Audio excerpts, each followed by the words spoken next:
Hey everybody, just wanted to give my comments on some Star Wars rumors around the new movie Star Wars Starfighter. But first, I wanted to give a kind of reappraisal of the sequel trilogy because I feel like that's important as we discuss Star Wars going forward to kind of level set on that. The sequel trilogy has been a pain point for a lot of Star Wars fans, and a lot of that I feel is kind of the cause of rage baiters who are out there making a bunch of money on YouTube based off of just riling people up and hitting that rage bait algorithm. But you're not going to get that here because realistically speaking, the sequel trilogy ain't that bad. Is it perfect? No. Is it at the top of my list for Star Wars films? No. But they are enjoyable films overall, especially the first two. Force Awakens is a solid Star Wars film. Yes, does it retread the pacings of A New Hope? Sure. Uh, does it have its flaws? Definitely. You know, J.J. Abrams puts out a bunch of mystery boxes that he has no intention of ever fulfilling, because J.J. Abrams is kind of a hack. And let's just be honest. He's good at mimicking other people's styles, but he himself is a storyteller. Not very good.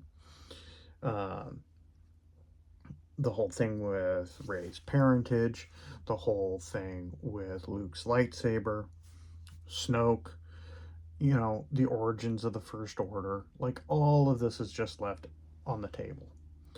Uh, but that being said, it overall is a good movie. The characters are all solid. In fact, looking back at it, you really didn't start seeing people complaining about Rey being, overpowered and all this kind of stuff until Max Landis put out his like whole Mary Sue thing. And that always never sat right with me because while there are moments where she does come off as a little too knowledgeable and maybe a little too overpowered in the Force, the big point that everybody points to is that she's able to beat Kylo Ren in a lightsaber fight. And they always leave out the point where Kylo Ren took a bowcaster bolt, which we've seen earlier in the film, sending stormtroopers flying, took one right in the gut. He's trying to drive through the pain, punching himself in the wound. He is not at 100%. And for the most part, he is kind of owning the fight until Rey taps into the Force and then she pushes him back and is able to kind of best him at that point. But he's not at 100%. He's also unstable at that point because he just offed his dad. So you have multiple factors going into how she's able to beat him. And, you can kind of finesse some of the other stuff, like when she pushes back on his mind probe, she's really mainly only able to pull out his deepest insecurity. Like, she isn't pulling out, like, a bunch of information about other stuff. She's really able to do is pull out that he's insecure about never being as powerful as Darth Vader, you know, and that sends him off on a thing. And it even takes her a few times to get the stormtrooper to do what she wants. So, the overpower thing doesn't really sit well with me, because you can immediately point to things that kind of deflate that argument. The biggest complaints that I have about Force Awakens is all the mystery boxes that never get resolved, and just the fact that it is very much a beat for beat, replay of A New Hope. And, and even that's a minor thing. My biggest complaint about Force Awakens is the fact that it doesn't expand on the universe the same way that George Lucas did with the prequels, where he took the lore and just went boom and just expanded it just massively. So, that's always been my biggest complaint. With Last Jedi, I think people doth protest too much on that. Because let's be honest, a lot of these people actually really enjoyed Last Jedi until it became very, very profitable because of the YouTube algorithm pushing rage bait to say otherwise. And again, it's not to say that there aren't flaws. You know, I think that the quippy dialogue towards the beginning of the film doesn't really work well. I think it's just not on the level of what George Lucas did before. Now, does it pull me out of the film? Does it ruin the film for me? No, it doesn't. In fact, Last Jedi is very solid as a film. It's just undercut by what happens after in Rise of Skywalker. We'll get to that in a second. But all the things that don't work have payoffs that validate what you just saw. When you look at the Canto Bight sequence, the point of that sequence is that there is a whole class of people who are profiteering off of these galactic civil wars, and that they will turn on you on it for a dime and a nickel. That's the whole point of that, is that there are war profiteers. That's a very George Lucas thing. When you think about the prequels and how the prequels are really about democracy falling into fascism.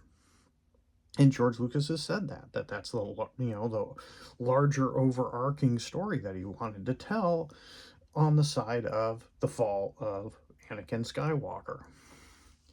So it's a very George Lucas thing to be like, yeah, no, the reason that these galactic civil wars are able to happen is because you have people who are selling arms and vehicles and weaponry to the resistance, but they're also selling war arms and vehicles and all this stuff to the First Order.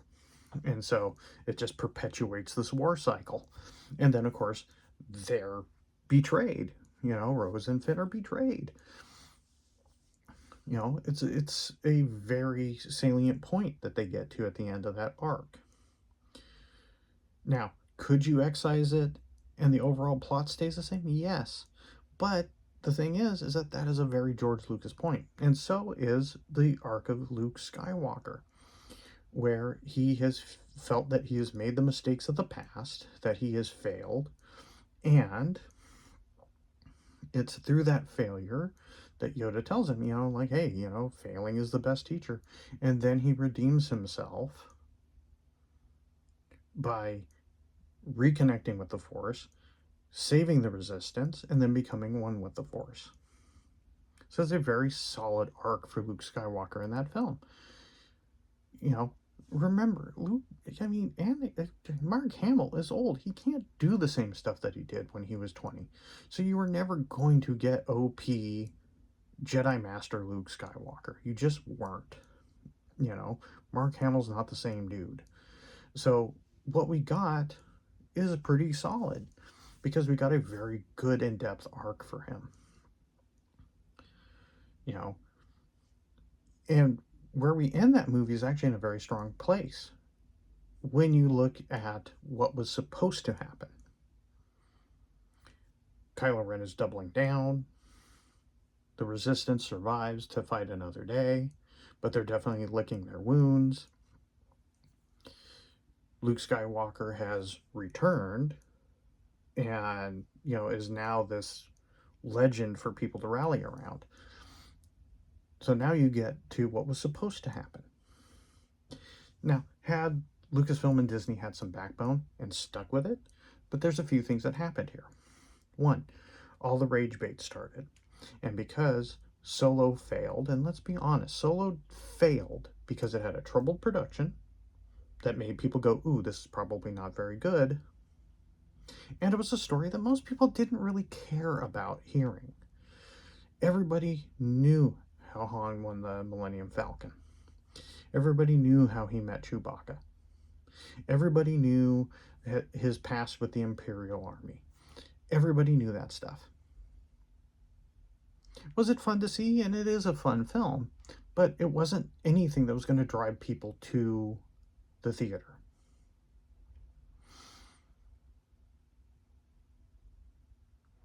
The other thing that happened that nobody really talks about in this is that Colin Trevorrow released a bomb of a movie, The Book of Henry. These two things combined made Disney get cold feet around his script and his ability. Never mind the fact that he was knocking out billion-dollar bangers with Jurassic Park. So they got cold feet, they got chicken, and they strong-armed JJ, who had publicly had been saying he didn't want to come in and do another Star Wars. He was done. So he didn't even really want to. So now you're forcing a guy who doesn't want to do a movie to come in and redo from scratch what the finale is going to be. But let's start with what Duel of the Fates was.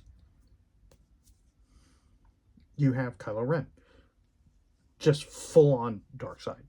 Like, he is just bought in. There is no going back. He is all in.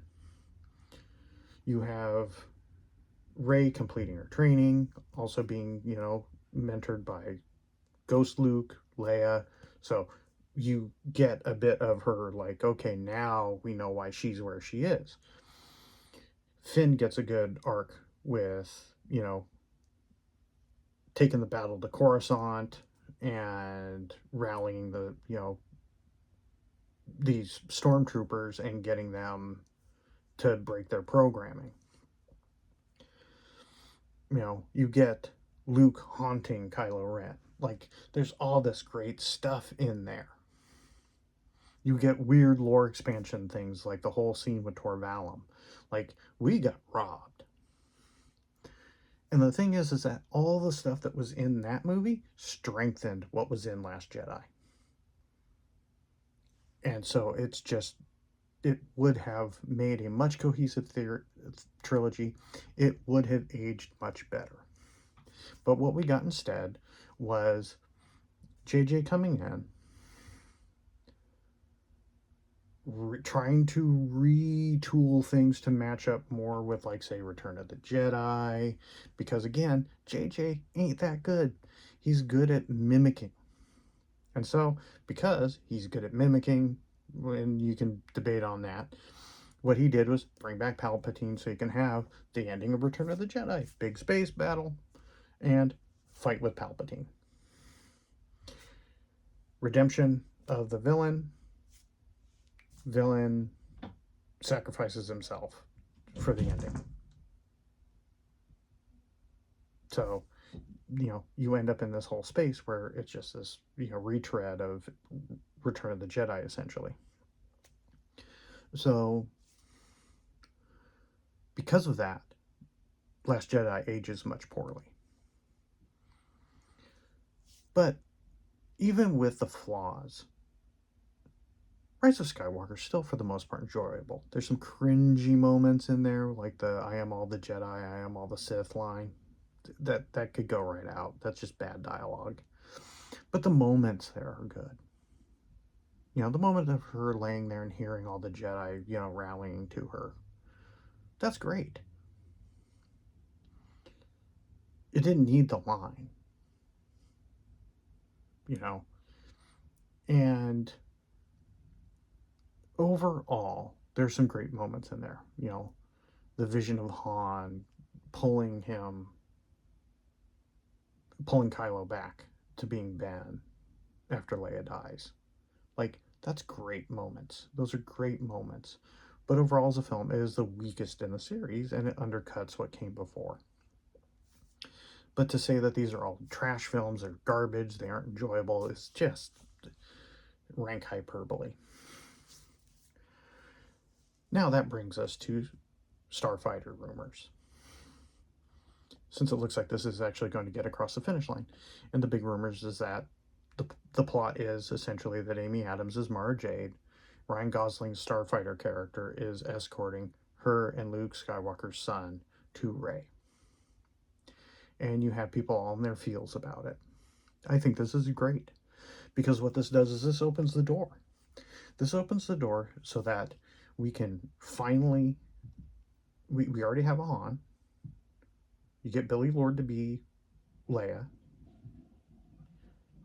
The kid that was the on-set Luke Skywalker, that dude looks like young Mark Hamill. You got him. But you got your three. All you need now is a younger Mara Jade. And when you get to Heir to the Empire movie that Filoni's going to be doing, you're good. You got it. So I think this is good. I hope they're doing that. That's only a good sign.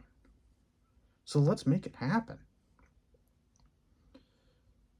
I think that people who are, dealing with this rage bait are, basically, you know, like Lucasfilm could hand them exactly what they want on a silver platter. They'll still hate it. And why? Because they make too much money. They make too much money. I'm excited for this. I hope this is what they're doing. I hope they're bringing back in a proper Skywalker. And that's where this trilogy is going to go, because that ties more into what George Lucas's vision was. His vision for the sequel trilogy was to follow the grandchildren. So let's make it happen. Let's get more of George's original vision for the future into this thing. And if you can tie in some stuff like Mara Jade and some of the great legacy and legends characters into that vision to bring it to a fuller, more encompassing scope of Star Wars lore going all the way back, let's go. So that's my thoughts on all that. And see y'all in the next video.